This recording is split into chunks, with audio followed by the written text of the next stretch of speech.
Ok, svo ég fekk senda spurningu og ég ætla að svara hérna á stuttu myndbandi. Spurningin er svona, ein pæling.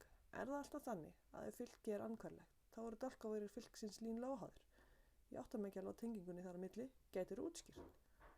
Og já, það er alltaf þannig. Ef að fylki er andhverflegt, þá eru dálkaveirir fylksins línulega óháðir. Og ég skal reyna að útskýra hvernig þetta hangi saman. Segjum hérna bara til einföldunar við sem er 3 og 3 fylki. Og við getum kallað, í staðin fyrir að skrifa svona fylki með öllum stökunum, þá getum við skrifað að þetta sé fylki að sem fylki, fyrsti dálkurinn heitir A1, annar dálkurinn heitir A2 og þriði dálkurinn heitir A3. Og ef þessi dálkavírar eru línulega óháðir, þá þýðir það að því ég skrifa svona línulega samantækt að þeim, svo ég margfalda hvernig fyrir sig með einhverjum fasta og legga það saman, að þá eina leiðin til að ég fá 0 út úr þessari lausn er ef C1, C2 og C3 eru allir 0. Þar segja að það er bara til ein lausn á þessari jöfnu.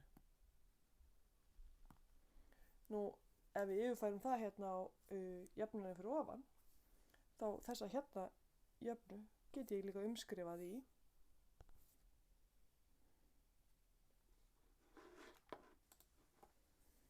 þegar ég margfalda fylkið mitt A með C1, C2, C3 verunum.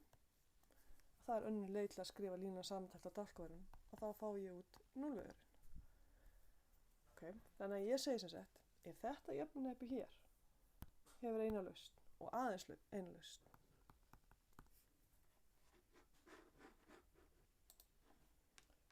ef þetta jöfnunarheipi hefur aðeins eina lausn, þá eru dálkaverunir línulega óháðir. Okay. Hver var nú aftur spurningin?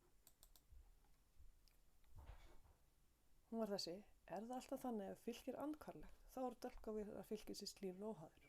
Ok, pröfum að tengja þetta saman.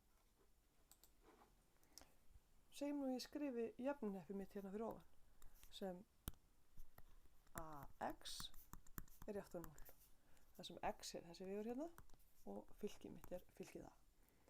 Nú, ef fylkið A er andhverflegt, þá get ég margfalda með andhverfunni báðum megin við samansumverkið. Ég verður bara að passa mig að gera það réttu megin frá, eða það er að segja sömu megin frá báðum megin. Hérna margfalda ég frá vinstri. Ef ég margfalda með andhverfunni báðum megin, þá sjáum við að hérna megin, þá er A í mínus fyrsta sem er A. Það er einingafylkið. Og eitthvað fylki sem 0-vegurinn er aftur 0-vegurinn. Þannig að hér stendur einingafylkis með X, það er eins og margfalda með einum í rauntilónum. Og ég fæ út lausninu 0. Það er að segja, hér get ég sagt, ef A er andhverflegt, þá er AX jafnt að 0 aðeins eina lausn. Og ef við spólum að þessa upp aftur, þá sagðum við hérna, nú er ég að zooma, við reyna að færa okkur til. Hérna fyrir ofan sagði ég, þetta hérna jöfnunarheipi hefur aðeins eina lausn, í þeim tilfellum sem dálkaverunir eru línulega óháðir. Þannig að hérna tengist þetta tvennt. Þannig að ef að fylkið mitt er andhverflegt, þá er þessi jafnaheina AX jafnt að 0 aðeins eina lausn, sem þýðir aftur að dálkaverunir í fylkinu A eru línulega óháðir.